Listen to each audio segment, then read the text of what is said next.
Ketua Ombudsman RI Muhammad Najih meninjau proses pelaksanaan program makan bergizi gratis di Kota Ambon, Maluku, Kamis 23 Oktober. Najih menyatakan bahwa kunjungannya bukan untuk mencari kesalahan dalam pelaksanaan MBG, melainkan untuk memastikan program nasional ini mendapat dukungan meski masih terdapat beberapa hal yang perlu diperbaiki.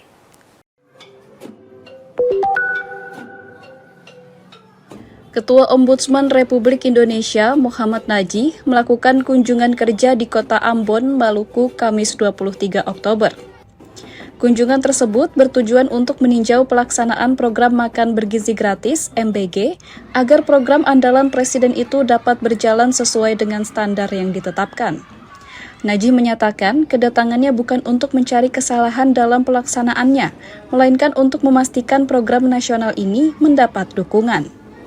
Meskipun masih ada hal yang harus diperbaiki, misalnya dengan menyesuaikan program terhadap budaya konsumsi masyarakat setempat. Dia juga menilai secara keseluruhan proses pelaksanaan makan bergizi gratis sudah sangat baik. Namun Ombudsman juga perlu meninjau proses di dapur penyelenggara, mulai dari pengelolaan bahan baku, proses masak, hingga distribusi makanan.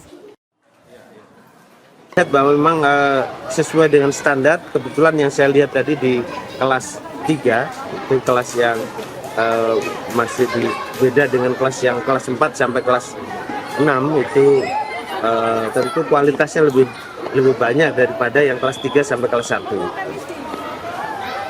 Nah, saya melihat bahwa proses distribusinya itu sesuai dengan waktu yang ditetapkan dan kualitas makanan yang disajikan juga sesuai standar yang ditetapkan. Najih menambahkan, Ombudsman RI masih terus melakukan evaluasi menyeluruh terhadap pelaksanaan makan bergizi gratis, terutama di daerah tertinggal, terdepan, dan terluar. Dari Ambon, Maluku, Alfian Sanusi, Kantor Berita Antara, mewartakan.